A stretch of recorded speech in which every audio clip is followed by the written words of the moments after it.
جہاد کا جو قرآن مجید میں سورہ نساء کی آیت نمبر 95 میں اللہ تعالیٰ اس بارے میں ارشاد فرماتے ہیں کہ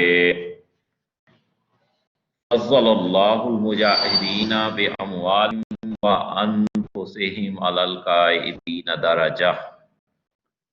فضل اللہ نے فضیلت دی ہے المجاہدین مجاہدوں کو، جہاد کرنے والوں کو، باموالہم وانفسہم، اس وجہ سے کہ ان کے مالوں اور ان کی جانوں کو کے ساتھ، یعنی کہ اللہ نے جہاد کرنے والوں کو مال اور جان سے جہاد کرنے والوں کو فضیلت دی ہے۔ اس بات کی دی ہے علی القاعدین درجہ، بیٹھ رہنے والوں پر ایک درجہ، یعنی کہ اس کی فضیلت اللہ تعالیٰ نے یہ جو ہے وہ رکھی ہے۔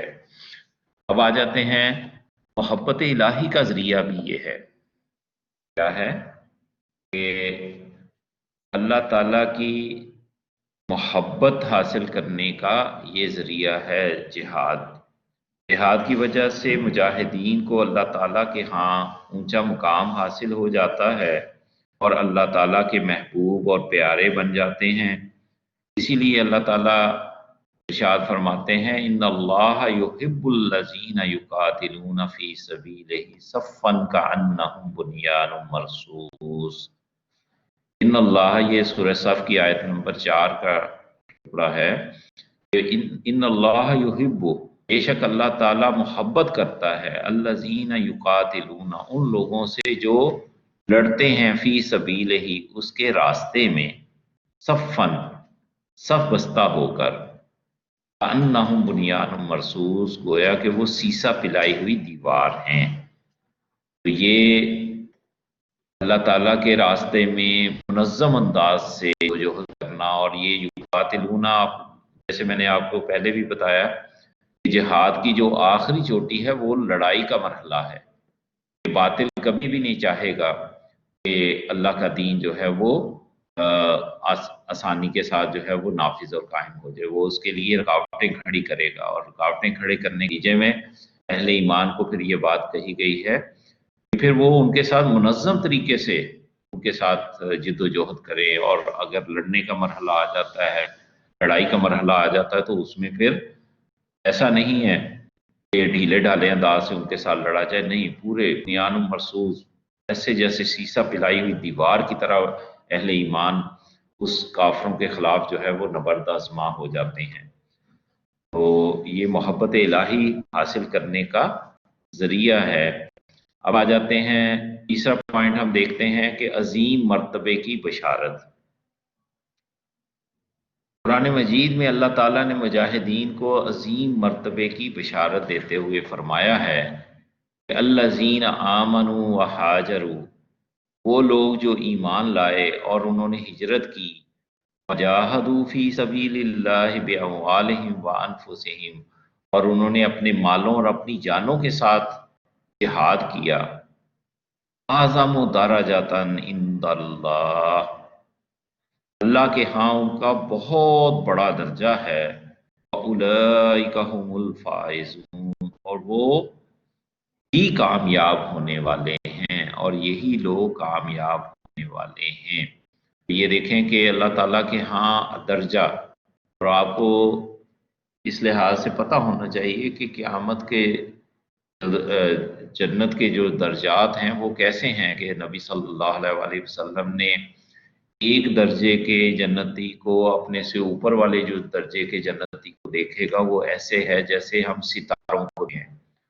تو یہ درجہ جو ہے وہ اللہ کے ہاں ہے۔ تو ان درجات کو حاصل کرنے کے لیے اللہ تعالیٰ فرما رہے ہیں کہ جو ایمان لائے اور انہوں نے اللہ کے راستے میں ہجرت کی اور جہاد کیا اپنے مالوں اور اپنی جانوں کے ساتھ۔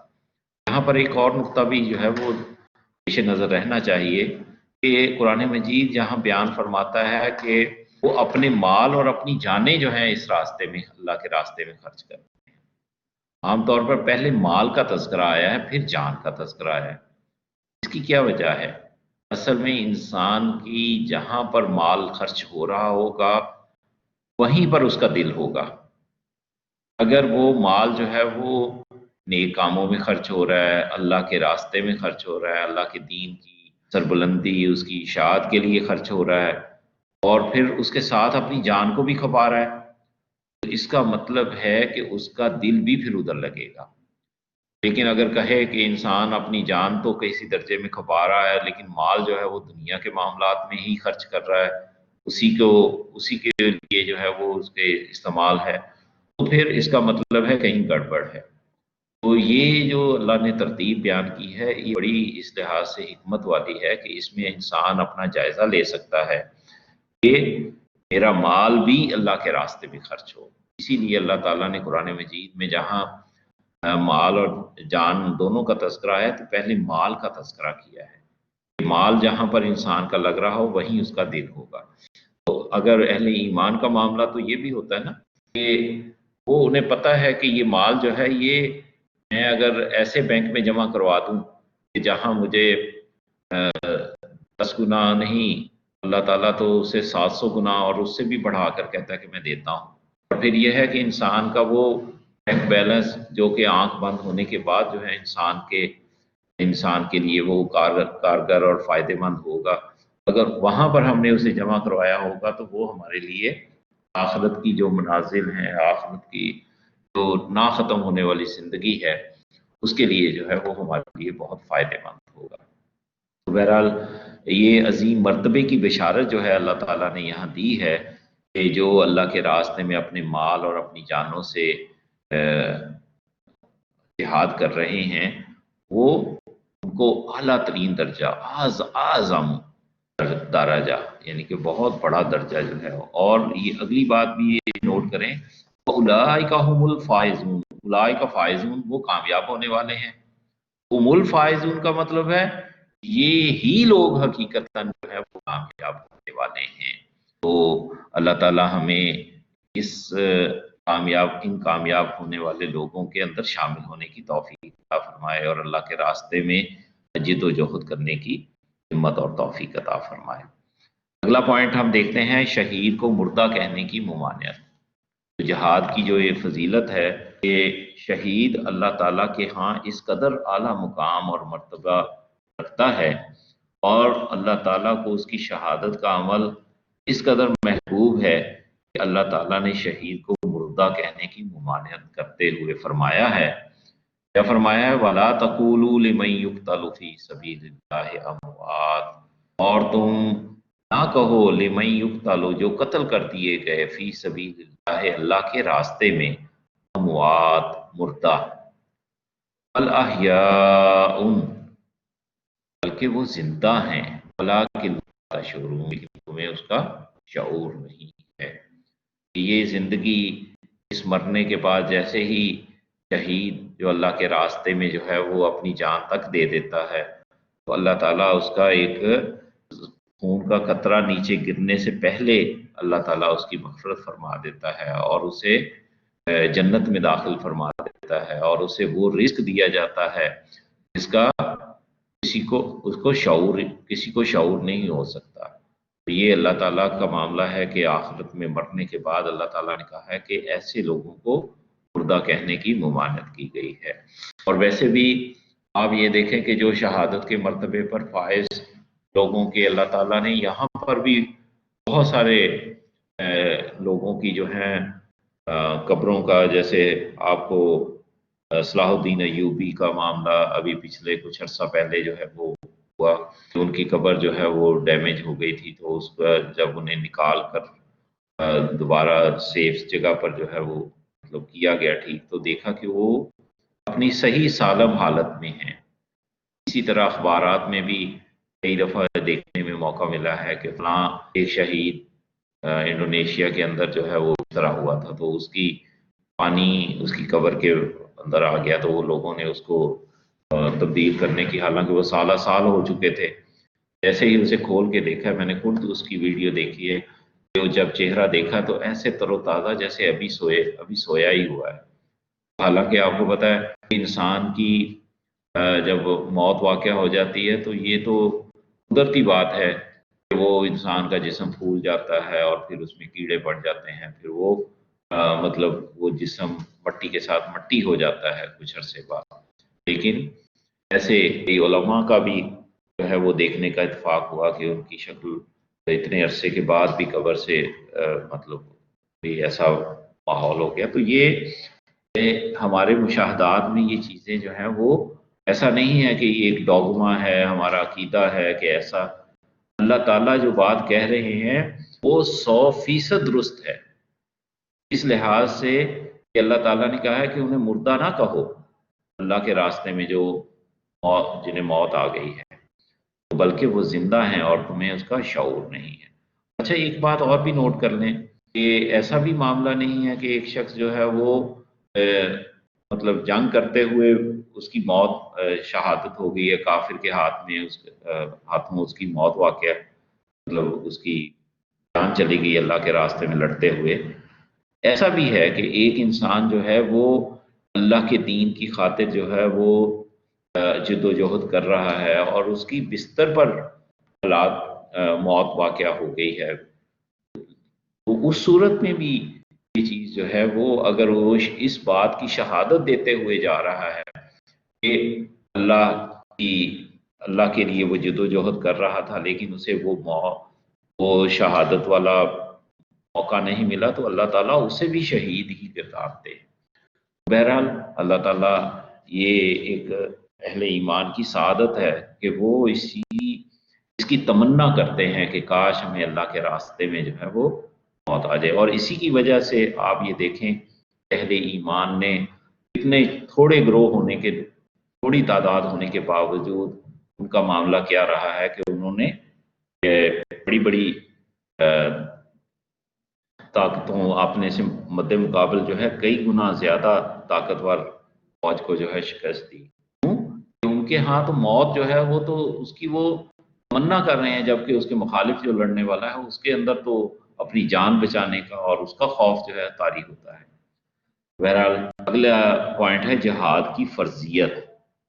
جہاد کی اہمیت کے پیش نظر اللہ تعالیٰ نے بوقت ضرورت جہاد کو فرض قرار دیتے ہوئے حکم دیا، کتب علیکم القتال، تم پر لڑائی جو ہے وہ فرض کر دی گئی، وَهُوَ كُرْهٌ لَكُمْ، حالانکہ تم اس کو ناپسند کر رہے، کراہت کر رہے ہو، آسان تکرہوا شیئا، اور شاید کہ تم کسی چیز کو کراہت کر رہے ہو، ناپسند کر رہے ہو، وَهُوَ خَيْرٌ لَكُمْ، حالانکہ وہ تمہارے لیے بہتر ہے، وَعَسَىٰ أَن تُحِبُّوا شَيْئًا، اور شاید کہ تم کسی چیز کو پسند کر رہے ہو، وَهُوَ شَرٌّ لَكُمْ، حالانکہ وہ تمہارے لیے شر ہے، اس میں خیر نہیں ہے، وَاللَّهُ يَعْلَمُ، اللہ جانتا ہے، وَأَنْتُمْ لَا تَعْلَمُونَ، اور تم نہیں جانتے۔ تو یہ جہاد کی فرضیت کے حوالے سے اللہ تعالیٰ نے کتب علیکم القتال، تمہارے اوپر لڑائی فرض کر دی گئی ہے۔ اب یہ دیکھیں اہل ایمان پر نبی صلی اللہ علیہ وآلہ وسلم کے دور میں کیا معاملہ تھا کہ مکہ کے اندر تو کہا کہ ہاتھ بندے رکھو، تمہاری چاہے تمہیں جتنا بھی نقصان پہنچایا، تم نے تکلیف پہنچائی ہے، تم اس کے مقابلے پر دوسروں کے ساتھ نہیں لڑنا۔ لیکن جیسے ہی مدینہ میں آئے ہیں تو پھر اللہ تعالیٰ نے اس کی اجازت دے دی، اور یہ قتال جو ہے کرنے کی اللہ تعالیٰ نے جب اجازت دی ہے تو پھر اہل ایمان نے اس کو جو ہے وہ اپنایا ہے۔ اس میں سے بھی بعض لوگ ایسے تھے کہ جو اس چیز سے جو ہے کراہت کرتے تھے، اسی حوالے سے پھر یہ آیات جو ہے اللہ تعالیٰ نے نازل کی کہ ایک چیز کو تم ناپسند کرتے ہو وہ تمہارے لیے بہتر ہے، اور کسی چیز کو تم پسند کر رہے ہو، اور آسانی ہوتی ہے نا کہ انسان آسانی کو زیادہ پسند کرتا ہے مشکل میں۔ اللہ تعالیٰ فرما رہے ہیں کہ ہو سکتا ہے یہ جو آسانی تم اپنے لیے تلاش کر رہے ہو یہ تمہارے لیے بہتر نہ ہو۔ سچے مومن کی نشانی، اگلا پوائنٹ کیا ہے کہ سچے مومن کی نشانی، جہاد ایک سچے مومن کی نشانی ہے۔ کہ اللہ تعالیٰ اس بارے میں ارشاد فرماتے ہیں، والذین آمنوا وہاجروا وجاہدوا فی سبیل اللہ، وہ لوگ جو ایمان لائے اور انہوں نے ہجرت کی اور جہاد کیا اللہ کے راستے میں، والذین آووا، اور وہ لوگ جنہوں نے ٹھکانہ دیا، ونصروا اور انہوں نے مدد کی، اولئک هم المؤمنون حقا یہی لوگ حقیقتاً مومن ہیں، لہم مغفرۃ ورزق کریم ان کے لیے مغفرت ہے اور عزت کی روزی ہے، بہترین رزق ہے جو اللہ تعالیٰ نے تیار کر رکھا ہے۔ سچے مومنوں کی نشانی کیا ہے؟ اللہ تعالیٰ فرماتے ہیں یہی حقیقتاً مومن ہیں جو دعویٰ کر رہے ہیں کہ ہم مومن ہیں۔ مومن ہونے کے لیے اللہ تعالیٰ نے یہ نشانی بیان کی ہے کہ اللہ کے راستے میں اگر انسان کو اپنا گھر بار بھی چھوڑنا پڑے اور اللہ کے راستے میں جہاد کرتے ہوئے کرنا پڑے، اور وہ لوگ جو جہاد کرنے والوں کی اس کام میں اللہ کے دین کی سربلندی کے لیے ان کو ٹھکانہ بھی دے رہے ہیں اور ان کی مدد بھی کر رہے ہیں، تو ایسے لوگوں کو اللہ تعالیٰ نے جو ہے وہ حقیقتاً سچے مومن قرار دیا ہے۔ تو ہمیں بھی اپنا جائزہ جو ہے اس لحاظ سے دیکھنا چاہیے کہ کیا ہماری ترجیحات میں اللہ کا دین ہے، ہم اس کے لیے اپنی جان مال کا معاملہ کر رہے ہیں خرچ کرنے کا، اگر تو کر رہے ہیں تو پھر اس کا مطلب ہے اللہ تعالیٰ ہمارے اندر ایمان کی جو دعویٰ ہم کر رہے ہیں وہ سچا ہے۔ آگے دیکھیں، فتنہ و فساد ختم کرنے کا اہم ذریعہ۔ جہاد فتنہ و فساد ختم کرنے کا ایک اہم ذریعہ ہے۔ کیا ہے کہ معاشرے کے اندر اگر اللہ اور اس کے رسول کے مخالف میں یا اس کے مخالف میں کچھ ایسے لوگ جو ہیں وہ کام کر رہے ہیں، وہ اصل میں فتنہ و فساد کا باعث بن رہے ہیں۔ کیوں؟ اللہ تعالیٰ انسانوں کو بنانے والا ہے اور وہ جانتا ہے کہ اگر یہ انسان اس طریقے سے عمل کرے گا تو یہ اس کی اپنی ذات کے لیے بھی فائدہ مند ہوگا اور دوسرے لوگوں کے لیے بھی یہ فائدہ مند ہوگا۔ اسی لیے جو قوانین بنائے گئے ہیں، انسان اگر بناتا ہے تو اپنے لیے قوانین جب بناتا ہے تو سرمایہ دار اپنے مفادات سامنے رکھ لیتا ہے، اور اسی طرح اگر کسی مرد کے اختیار میں آ جائے تو وہ عورتوں کے حقوق سلب کر لیتا ہے، اور اسی طرح کسی مزدور یونین کے پاس اختیار آ جائے تو وہ کیا کرتے ہیں، وہ سرمایہ دار کا جو ہے وہ نقصان کرتے ہیں۔ اسی حوالے سے معاشرے کے اندر جو بھی قوانین انسان خود سے بنا کر ان کے اوپر عمل پیرا ہوگا تو اس میں وہ دوسروں کے حقوق کا جو ہے وہ مارنے والا کا باعث بنے گا، تو اس کا نتیجہ کیا ہوگا؟ معاشرے میں فتنہ فساد برپا ہو۔ اللہ تعالیٰ نے اپنے دین کی سربلندی کے لیے اسی لیے یہ بات جو ہم پڑھتے آ رہے ہیں کہ اس میں یہ فتنہ و فساد جو ہے یہ ختم کرنا اہل ایمان کی ذمہ داری ہے۔ تو اللہ تعالیٰ ارشاد فرماتے ہیں وَقَاتِلُوهُمْ، سورہ انفال کی آیت نمبر 39 آپ پڑھائے ہوئے ہیں 9 میں، اور تم ان سے لڑتے رہو حَتَّى لَا تَكُونَ فِتْنَةٌ، اور یہاں تک کہ فتنہ و فساد ختم ہو جائے، وَيَكُونَ الدِّينُ كُلُّهُ لِلَّهِ، اور دین اللہ سارے کا سارا اللہ کے لیے ہو جائے۔ کیا مطلب؟ کہ اگر اللہ کے لیے اللہ کا نظام بتائے ہوئے نظام کے مطابق زندگی نہیں ہوگی تو پھر فتنہ و فساد ہی ہوگا۔ لہذا فتنہ و فساد کو اہل ایمان کو کہا گیا ہے کہ اس کام کے لیے تم نے لڑتے رہنا ہے، اس وقت تک لڑتے رہنا ہے جب تک کہ سارے کا دین سارے کا سارا اللہ کے لیے نہ ہو جائے۔ بس اگر وہ باز آ جائیں، اب یہ جو مخالفت میں دین کے مقابلے پر آ رہے ہیں، اگر وہ باز آ جائیں فَإِنَّ اللَّهَ بِمَا يَعْمَلُونَ بَصِيرٌ، بس بے شک اللہ جو وہ عمل کر رہے ہیں خوب دیکھنے والا ہے۔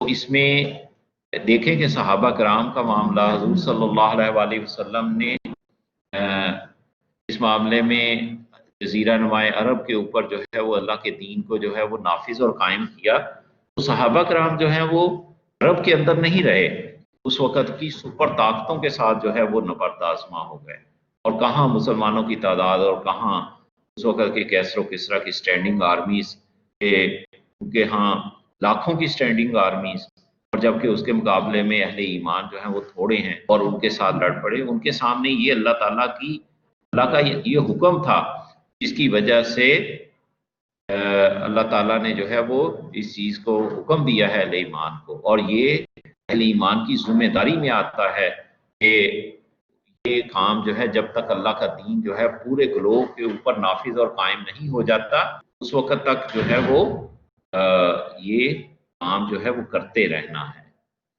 اللہ تعالیٰ ہمیں اس مشن کے اندر جو ہے وہ اپنا حصہ ڈالنے کی توفیق عطا فرمائے۔ اب آ جائیں آگے اللہ کی راہ میں جہاد۔ اللہ کی راہ میں جہاد جو ہے وہ کیا ہے کہ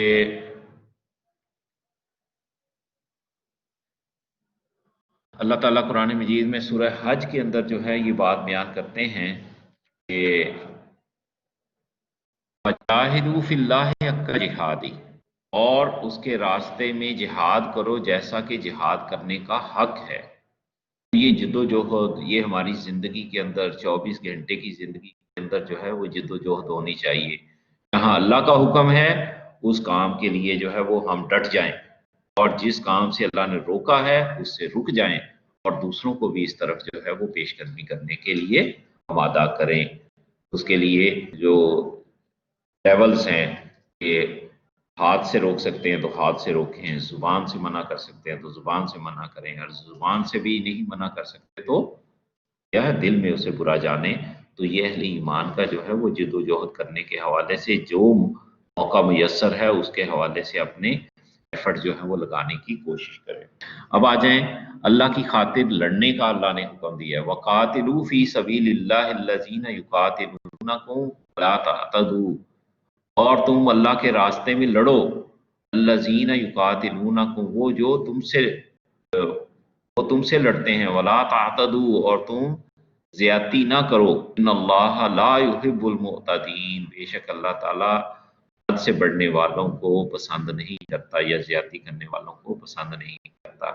تو اللہ تعالیٰ اس بارے میں فرما رہے ہیں کہ لڑنے کا حکم دے رہا ہے، اور لیکن لڑنے میں یہ نہیں ہے کہ زیادتی کر بیٹھو۔ ہاں، جو صرف اللہ کے دین کی خاطر جو ہے آپ کی رکاوٹ کھڑی کر رہے ہیں ان کے ساتھ لڑنا ہے، اس کے علاوہ جو کافر ہیں ان کے ساتھ جو ہے کوئی زیادتی نہیں ہے۔ عام شہریوں کو جو ہے وہ کوئی تکلیف اور مصیبت میں مبتلا نہیں کرنا۔ ہاں، صرف جو دین کے راستے میں رکاوٹ کھڑی کرنے کے لیے آ رہے ہیں تو ان کے ساتھ جو ہے سختی کے ساتھ برتاؤ کرنے کا اللہ نے حکم دیا۔ اب آ جائیں جان و مال سے جہاد۔ اللہ تعالیٰ قرآن مجید میں سورہ حجرات میں جو ہے اس بات کو فرما رہے ہیں کہ جو ایمان کے دو ہمارے لیولز ہیں، جیسے ارکان اسلام ہیں، ارکان اسلام 5 ہیں، ایمان کے 2 رکن ہیں، اور وہ یہاں پر اس آیت سورہ حجرات کی آیت نمبر 15 میں اللہ تعالیٰ بیان فرما رہے ہیں کہ انما المؤمنون الذین آمنوا باللہ ورسولہ، بے شک مومن تو وہ ہیں جو ایمان لائے اللہ پر اور اس کے رسول پر، ثم لم یرتابوا، پھر وہ شک میں نہ پڑے۔ یہ دیکھیں پہلا ایمان کا جو رکن ہے وہ کیا ہے کہ اللہ اور اس کے رسول پر ایمان لانا، پھر شک میں نہ پڑنا۔ شک ہوتا ہے تو انسان کے اعمال میں کمیاں کوتاہیاں واقع ہوتی ہیں، لیکن جب یقین والی کیفیت ہوتی ہے تو پھر وہ اس بات کو نہیں دیکھتا کہ مجھے تکلیفوں کا سامنا کرنا پڑ رہا ہے یا مشکلات کا سامنا کرنا پڑ رہا ہے، وہ ان مشکلات کو تو برداشت کر لیتا ہے لیکن اس کام کے لیے ڈٹا رہتا ہے۔ تو اللہ تعالیٰ یہاں پر اہل ایمان کی جو پہلا ایمان کا جو رکن بیان کر رہے ہیں کہ اللہ اور اس کے رسول پر ایمان لائے پھر وہ شک میں نہ پڑے۔ وَجَاهَدُوا بِأَمْوَالِهِمْ وَأَنفُسِهِمْ فِي سَبِيلِ اللَّهِ، اور انہوں نے جہاد کیا اپنے مالوں اور اپنی جانوں کے ساتھ اللہ کے راستے میں۔ اب یہ دیکھیں یہ ایمان کا دوسرا رکن آ گیا کہ عمل میں یہ تو ہمارے اندر کی کیفیات ہیں نا کہ اللہ اور اس کے رسول پر ایمان لانا اور شک میں نہ پڑنا، اور عملی طور پر جو دوسرا رکن ہے ایمان کا وہ کیا ہے کہ اپنے مال اور اپنی جانوں کے ساتھ اللہ کے راستے میں جہاد کرنا۔ اب یہ دیکھیں کہ یہاں پر پھر جو ہے وہ اس بات کا جو ہے وہ آ رہا ہے کہ اللہ تعالیٰ اپنے مال اور اپنی جانوں کو جو ہے خرچ کرنے کے حوالے سے بات کر رہے ہیں کہ یہ لوگ جو ہیں دوسرا ایمان کا رکن یہ آ گیا، اور اس بارے میں اللہ کیا مزید فرما رہے ہیں کہ اولئک هم الصادقون، یہی لوگ حقیقتاً سچے ہیں، یعنی کہ اپنے دعویٰ ایمان میں یہ لوگ ہیں حقیقتاً جو سچے ہیں۔ دعویٰ تو ہر کوئی کرتا ہے لیکن دعوے کا اللہ تعالیٰ نے اس کا یہ بات جو ہے نا 2 ہمارے پہلوؤں سے ہمیں ہمارے سامنے رکھ دی۔ اب اہل ایمان کو اپنا جائزہ لیتے رہنا چاہیے کہ کیا وہ اللہ اور رسول پر ایمان لائے ہیں، اس میں کوئی شک والی کیفیت تو نہیں ہے۔ پھر اس کا اظہار جو اپنے عملی طور پر کیا ہے کہ وہ اپنے پھر مال اور اپنی جانیں بھی پھر اللہ کے راستے میں جو ہے وہ خرچ کرتے ہیں۔ اللہ تعالیٰ ہمیں یہ ایمان کے جو دو رکن بیان کیے گئے ہیں ان کا مصداق بنائے، کیونکہ اللہ تعالیٰ یہاں فرما رہے ہیں کہ یہی لوگ حقیقتاً سچے ہیں۔ تو سچے ہونے کا دعویٰ جو ہے وہ یہ ہمارے سامنے ہے۔ ہر انسان جو ہے وہ اپنے اعمال کو اس لحاظ سے اس آیت کے اوپر پرکھے تو انشاءاللہ اس سے ہم اپنا جائزہ لے سکتے ہیں کہ ہم کہاں پر کھڑے ہیں۔ اب آ جائیں اگلا پوائنٹ کہ سامان جنگ تیار رکھنے کا حکم۔ یہ بھی سورہ انفال میں آپ پڑھ چکے ہوئے ہیں 9th کلاس میں بھی، کہ وَأَعِدُّوا لَهُم مَّا اسْتَطَعْتُم مِّن قُوَّةٍ مِّن رِّبَاطِ الْخَيْلِ، اور تم تیار رکھو ان کے لیے جو تمہارے پاس طاقت ہے قوت میں سے، رباط الخیل بندے ہوئے گھوڑوں سے، ترہبون بہی اس کے ذریعے تم ڈراؤ، عدو اللہ و عدوکم اپنے اللہ کے دشمنوں اور اپنے دشمنوں کو، آخرین من دونہم اور دوسروں کو بھی جو ان کے علاوہ ہیں، لا تعلمونہم تم ان کو نہیں جانتے، اللہ یعلمہم اللہ ان کو جانتا ہے، وما تنفقوا من شیء فی سبیل اللہ اور جو بھی تم خرچ کرو اللہ کے راستے میں، یوفا الیکم وہ اللہ تعالیٰ تمہیں پورا پورا اس کا بدلہ عطا فرمائے گا، وانتم لا تظلمون اور تم پر کوئی ظلم نہیں کیا جائے گا۔ تو یہ اہل ایمان کو جو ہے سامان جنگ تیار کرنے کا جو ہے وہ حکم دیا گیا ہے کہ باطل کے خلاف جو ہے وہ اپنے آپ کو ہمہ وقت تیار رکھو۔ بندے ہوئے گھوڑوں کا مطلب کیا ہے کہ ہر وقت جو ہے وہ ریڈی ہوں کہ جیسے ہی پتہ لگے کہ اللہ کے دین کے اوپر جو ہے وہ کوئی حملہ کرنے آ رہا ہے یا کوئی دین کو نقصان پہنچانے لگا ہے تو یہ ہمہ وقت ہی تیار ہوں کہ فوراً اس چیز کو جو ہے وہ ختم کرنے کی کوشش کریں۔ یہ تو قرآن مجید کی آیات تھیں جو آپ کے سامنے جو ہے وہ ہم رکھی گئیں۔ اب آ جائیں نبی صلی اللہ علیہ وسلم کے ارشادات کو بھی ہم دیکھ لیتے ہیں کہ نبی صلی اللہ علیہ وسلم نے جہاد کے حوالے سے اس کے فضائل بیان کرتے ہوئے کیا فرمایا۔ تو اس میں سب سے پہلا پوائنٹ ہے کہ اجر عظیم کا باعث ہے۔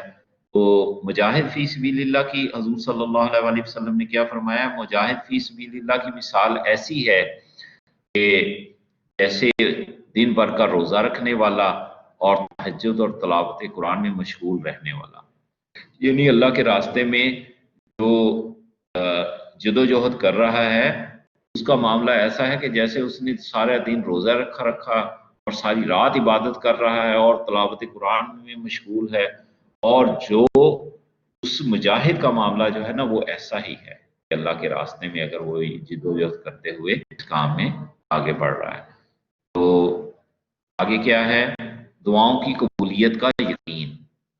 دو دعائیں کم ہی رد ہوتی ہیں۔ حضور صلی اللہ علیہ وسلم نے کیا فرمایا کہ دو دعائیں کم ہی رد ہوتی ہیں، ایک اذان کے وقت کی دعا اور دوسری میدان جنگ کی دعا۔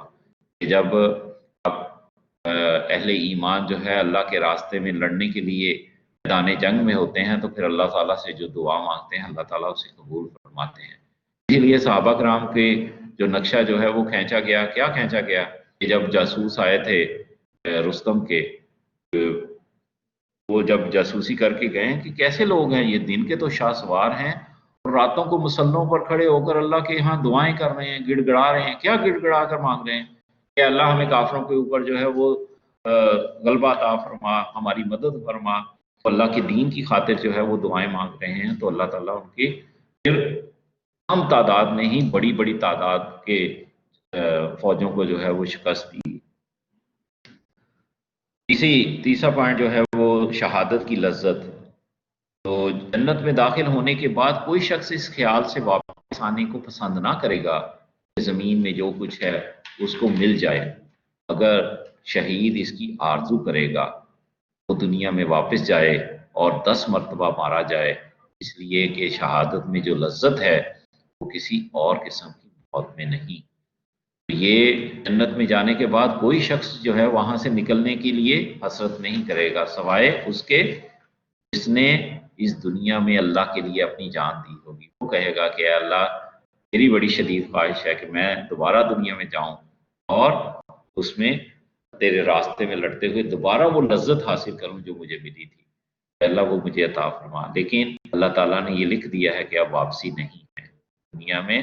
کافر بھی تو حسرت کریں گے، کاش اے اللہ ہمیں واپس بھیج دے۔ جو اس دنیا میں اپنے وقت کو قیمتی نہیں جنہوں نے بنایا ہوگا، وہ کہیں گے کاش اللہ تعالیٰ ہمیں واپس بھیج دے، ہم دنیا میں جا کر بھرپور بہتر سے بہتر عمل کر کے دکھائیں گے، لیکن وہاں سے واپسی نہیں ہے۔ اللہ تعالیٰ ہمیں اس دنیا کی زندگی ہے اس کو قیمتی بنانے کی توفیق عطا فرمائے، اور وہ شہادت کا جذبہ ہمارے دلوں کے اندر جو ہے وہ موجزن رہے، اور اگر وہ وقت نہ بھی آئے تو اللہ تعالیٰ ہمیں جب بستر مرگ پر بھی ہم اگر کر رہے ہیں تو پھر اللہ تعالیٰ ہمیں وہ شہادت کی موت ہی عطا فرمائے گا۔ حصول جنت کا ذریعہ، نبی صلی اللہ علیہ وآلہ وسلم نے جنت کے حوالے سے جو بات کہی ہے کہ جنت تلواروں کے سائے میں ہے۔ جنت تو جو نگر لینا چاہتا ہے فوری طور پر، تو اللہ کے رسول صلی اللہ علیہ وسلم نے فرمایا وہ جنت تلواروں کے سائے تلے ہے، اور جس نے اللہ کی راہ میں جہاد کیا اس کے لیے جنت واجب ہو گئی۔ یہ طبرانی کبیر کی روایت ہے، اور جنت تلواروں کے سائے میں ہے، یہ بخاری اور مسلم کی حدیث ہے۔ اگلا پوائنٹ ہے بہترین عمل۔ مومن کا بہترین عمل اللہ کی راہ میں جہاد کرنا ہے، یعنی کہ بہترین عمل اللہ کے نزدیک جو ہے وہ جہاد کرنا ہے۔ اور جہاد کا میں نے آپ کو بتایا کہ یہ ذہن میں رہنا چاہیے کہ وہ ہمارے نفس، ہم اپنے نفس کے خلاف جو ہے جدوجہد کر رہے ہیں، وہ بھی جہاد کا مرحلہ ہے، ٹھیک ہے۔ تو اسی طرح اگر ہم غلط نظریات کے خلاف زبان کے ذریعے، قلم کے ذریعے، عمل کے ذریعے اور اپنا مال خرچ کر کے اللہ کے لیے جو ہے وہ یہ کام کر رہے ہیں، تو یہ جدوجہد کر رہے ہیں، جبکہ اس کے مخالف میں دوسرے لوگ بھی تو اپنا مال، اپنی جانیں کھپا رہے ہیں، غلط نظریات پیش کر رہے ہیں، ہم اس کی جگہ پر جو ہے وہ صحیح نظریات پیش کر رہے ہیں، تو یہ بھی جہاد ہے۔ اس لیے کہ جہاد بڑا وسیع مفہوم رکھتا ہے، جبکہ اس کا آخری مرحلہ جو ہے وہ کتاب ہے۔ بخشش کا ذریعہ، نبی صلی اللہ علیہ وآلہ وسلم نے اس بارے میں فرمایا کہ شہید کے خون کا قطرہ بعد میں زمین پر گرتا ہے اور اس کے تمام گناہ اس سے پہلے معاف کر دیے جاتے ہیں، قطرہ گرنے سے پہلے۔ اور یہ حدیث میں بھی آتا ہے کہ اس میں لیکن شہید کا بھی قرض معاف نہیں ہوتا، قرض جو ہے وہ اس کا ادا کرنا ہوگا۔ اس کے لواحقین کو اس چیز کا جو ہے وہ خیال رکھنا چاہیے۔ حضور صلی اللہ علیہ وآلہ وسلم تو ایسے شخص کا جنازہ بھی نہیں پڑھاتے تھے جس کے اوپر قرض ہوتا تھا، جب تک کہ اس کی کوئی ذمہ داری قبول نہیں کر لیتے۔ دوسرا اگلا پوائنٹ ہے رسول اکرم صلی اللہ علیہ وآلہ وسلم کی آرزو۔ نبی صلی اللہ علیہ وآلہ وسلم آپ کو پتا ہے کہ رسول ہیں، اور رسول جو ہے وہ ہمیشہ کامیاب ہوتا ہے، وہ کبھی اسے کوئی شہید نہیں کر سکتا، کیونکہ قرآن مجید میں فرمایا کہ لا اغلبن انا ورسولی، میں اور میرے رسول لازماً غالب آ کر رہیں گے۔ تو انبیاء کرام تو شہید ہوتے رہے ہیں، قتل بھی کیا جاتا رہا، لیکن رسول کبھی بھی شہید نہیں ہوا۔ تو نبی صلی اللہ علیہ وآلہ وسلم کی یہ آرزو رہی ہے کہ آپ فرماتے ہیں خدا کی قسم، خدا کی قسم جس کے قبضے میں محمد کی جان ہے، مجھے یہ پسند ہے کہ میں اللہ کی راہ میں لڑوں اور قتل کر دیا جاؤں، اور لڑوں اور پھر قتل کر دیا جاؤں، پھر زندہ کیا جاؤں، پھر لڑوں اور قتل کر دیا جاؤں۔ یہ بار بار 3 مرتبہ نبی صلی اللہ علیہ وآلہ وسلم نے یہ کلمات جو ہیں دہرا کر اس بات کی حسرت کی ہے کہ کاش مجھے بھی جو ہے وہ یہ سعادت مل جائے، لیکن یہ سعادت میں نے جیسے کہا کہ رسولوں کے حوالے سے اللہ تعالیٰ اس چیز کا گوارا نہیں کرتا، کیونکہ رسول اللہ کے نمائندے ہوتے ہیں، اور اللہ کا نمائندہ کبھی ناکام نہیں ہوتا۔ قوموں کو اللہ نے ہلاک کر دیا اور اللہ نے رسول کو اور اس کے ماننے والوں کو بچایا۔ تو نبی صلی اللہ علیہ وآلہ وسلم کی یہ حسرت اس بات سے ہمیں بتا رہی ہے کہ قسم کھا کر یہ کہہ رہے ہیں کہ وہ اللہ تعالیٰ کے ہاں وہ یہ سعادت حاصل کرنا چاہتے ہیں۔ 8واں پوائنٹ ہے دنیا کے کاموں سے بہتر۔ اللہ کے رسول صلی اللہ علیہ وآلہ وسلم فرماتے ہیں کہ اللہ کی راہ میں جہاد کرنے کے لیے ایک صبح یا ایک شام کا سفر دنیا و ما فیہا کی نعمتوں سے بڑھ کر ہے۔ اندازہ کریں کہ صبح یا شام کا ایک سفر دنیا کے اندر، دنیا میں اور جو کچھ اس میں ہے ان ساری نعمتوں کو اگر اکٹھا کر لیا جائے تو ان سے بہتر جو ہے اللہ کی راہ میں جد و جہد کرنے والے کے صبح و شام سفر کر تو اس نے سفر کیا ہے اللہ تعالیٰ کے ہاں اس کی قدر و منزلت ہے۔ اصل میں یہ چیزیں جو ہے نا وہ انسان کو اس وقت پتہ لگیں گی جیسے ہی اس کی آنکھ بند ہوگی۔ ابھی تو ہم یہ دنیا کی چکا چوند کے اندر جو ہے وہ اپنے آپ کو مگن کیے ہوئے ہیں۔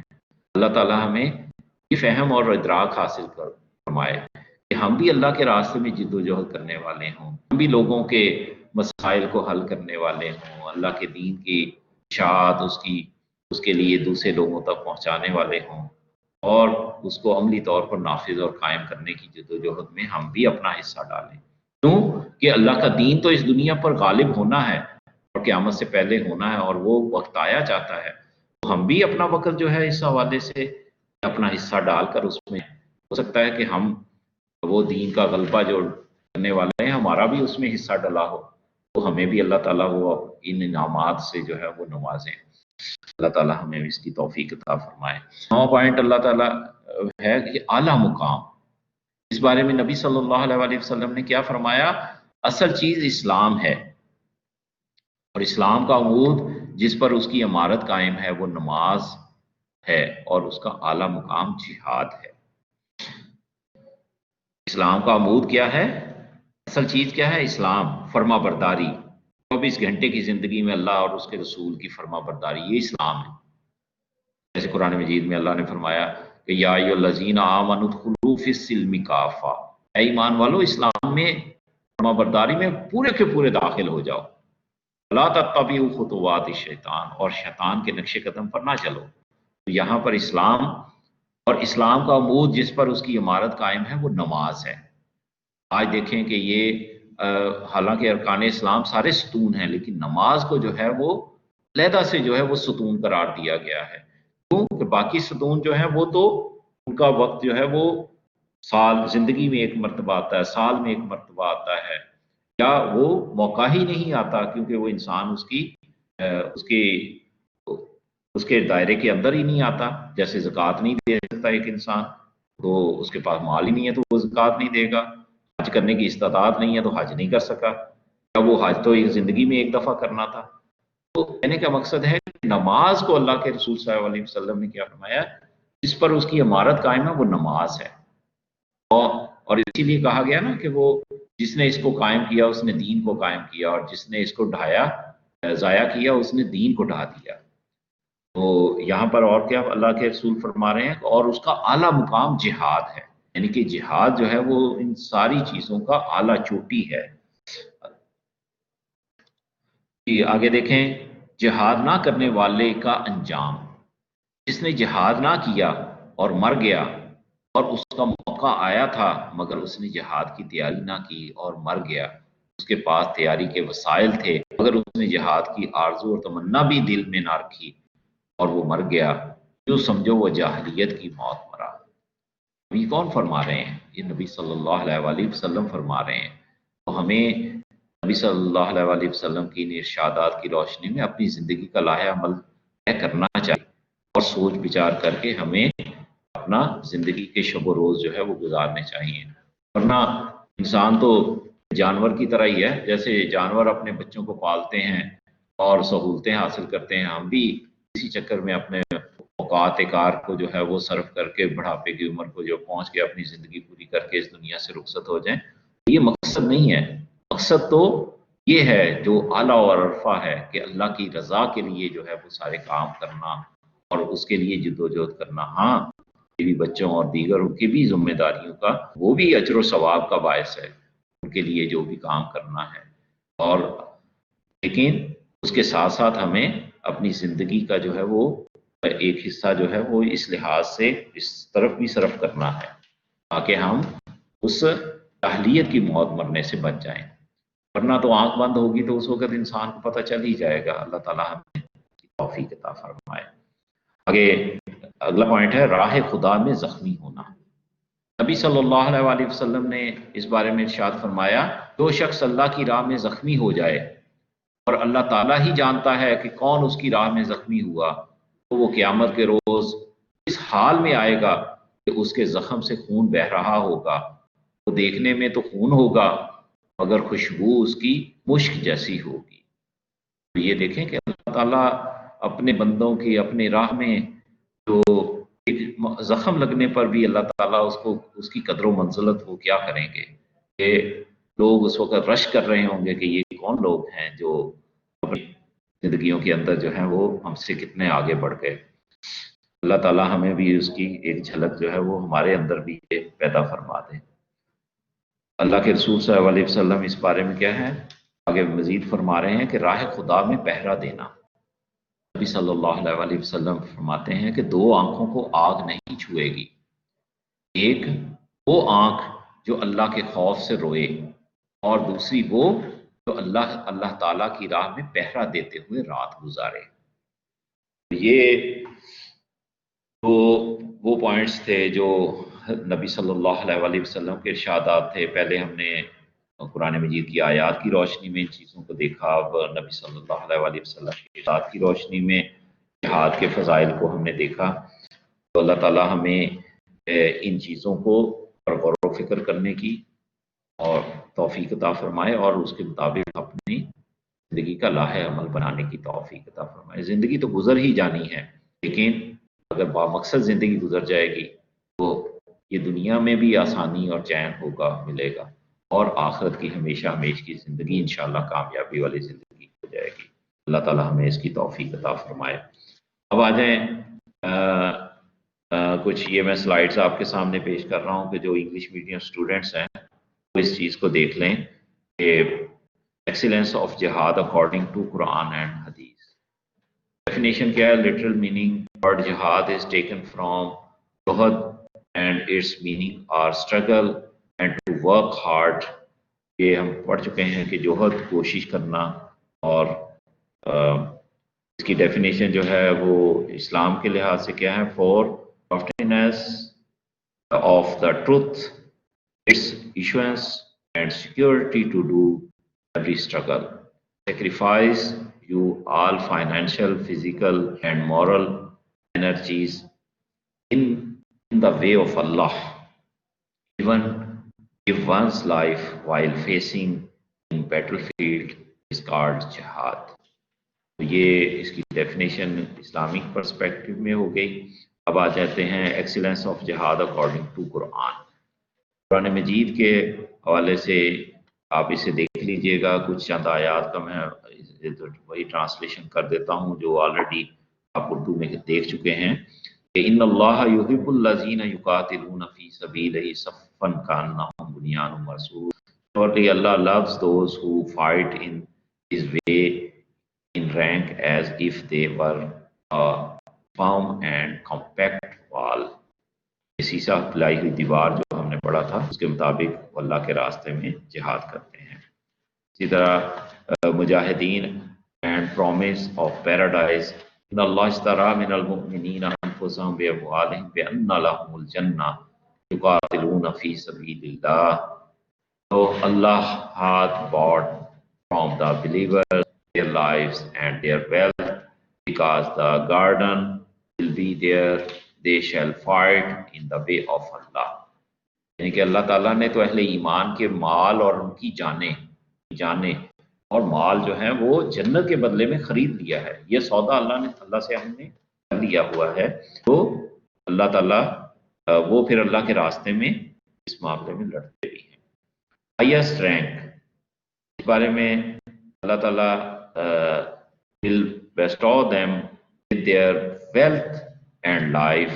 Saying of Allah Ta'ala is الذین آمنوا وہاجروا وجاہدوا فی سبیل اللہ باموالہم وانفسہم اعظم درجۃ عند اللہ۔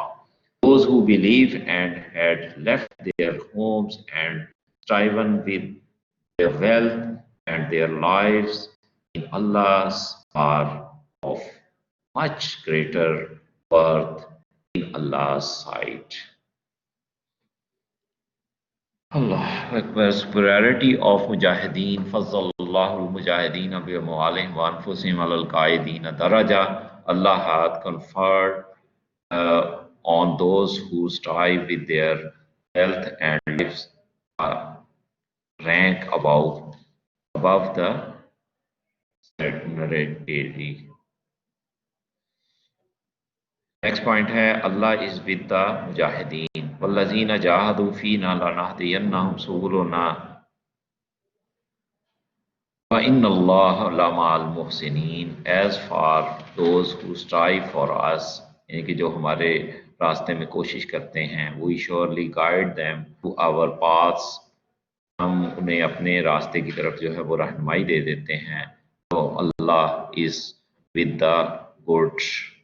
اللہ تعالیٰ جو ہے وہ جو بہتر کام کرنے والے, محسنین, اعلیٰ درجے کا کام کرنے والے ہیں, ان کے ساتھ ہے. مجاہدین اینڈ ایٹرنل لائف. وَلَا تَقُولُوا لِمَن يُقْتَلُ فِي سَبِيلِ اللَّهِ أَمْوَاتٌ بَلْ أَحْيَاءٌ وَلَٰكِن لَّا تَشْعُرُونَ. And call not those who are slain, killed in the way of Allah, that they are living only, perceive not. کہ ہمیں ان کا جو ہے شعور نہیں ہے, وہ اللہ کے ہاں زندہ ہیں اور انہیں اس کا رزق دیا جاتا ہے. تو اسی طرح ان الذین آمنوا والذین ہاجروا وجاہدوا فی سبیل اللہ اولئک یرجون رحمت اللہ واللہ غفور رحیم. یہ کینڈیڈیٹس فار مرسی, اللہ تعالیٰ کی رحمت کے امیدوار جو ہیں وہ یہ لوگ ہوتے ہیں. Those who believe and those who immigrate and strive in the way of Allah, those have hope of Allah's mercy. وہ اگلا پوائنٹ ہے سورس آف سکسیس. جاہدوا فی سبیلہ لعلکم تفلحون. And do jihad in the way of Allah might you be succeed. تو یہ اللہ تعالیٰ کے ہاں کامیابی حاصل کرنے کا ذریعہ جد و جہد کرنا ہے, جہاد کرنا ہے. اسی طرح وَمَن يُقَاتِلْ فِي سَبِيلِ اللَّهِ فَيَقْتُلْ أَوْ يَغْلِبْ فَسَوْفَ نُؤْتِيهِ أَجْرًا عَظِيمًا. So fighteth in the way of Allah, be slain or be victorious on him, we shall bestow a vast reward. یہ اللہ تعالیٰ کی طرف سے جو ہے ریوارڈ ہے کہ اگر وہ کامیاب ہو جائیں یا اللہ کے راستے میں شہید کر دیے جائیں, دونوں صورتوں میں اہل ایمان کی کامیابی ہے. اور اسی طرح اللہ تعالیٰ فرماتے ہیں کہ یہ رزق کا بھی باعث ہے. وَلَا تَحْسَبَنَّ الَّذِينَ قُتِلُوا فِي سَبِيلِ اللَّهِ أَمْوَاتًا بَلْ أَحْيَاءٌ عِندَ رَبِّهِمْ يُرْزَقُونَ. And those who are killed in Allah's way, do not think they are dead, but they are alive and are provided provision from their رب. یعنی کہ ان کے رب کو جو ہے ان کی طرف سے, اللہ کی طرف سے رزق جو ہے وہ دیا جاتا ہے. اسی طرح excellence of jihad according to حدیث ہے. یہ بھی آپ سلائیڈ دیکھ لیجیے گا اس کو. یہ تقریباً آلموسٹ ہم نے احادیث جو ہے وہ پڑھ لی ہوئی ہیں. اور اسی طرح یہ نبی صلی اللہ علیہ وسلم کے ارشادات ہیں. یہ سلائیڈز آپ دیکھ لیجئے. کنکلوژن کیا ہے؟ Jihad is the best way of لاو the impose planning conspiracies of enemies of religion and humanity, and the best source to get high ranks, absolution and forgiveness. تو یہ مختلف ہیڈنگس ہیں, یہ بھی آپ دیکھ لیجیے. اس کو سٹاپ کر کے آپ دیکھ لیجئے گا. ہمارا ٹائم چونکہ بہت زیادہ ہے, 1 گھنٹے کا لیکچر مل ہو گیا, تو یہ اجازت چاہتا ہوں. انشاءاللہ اگلے لیکچر کے ساتھ پھر ملاقات ہوگی. اللہ تعالی ہمارا حامی و ناصر ہو. السلام علیکم ورحمۃ اللہ.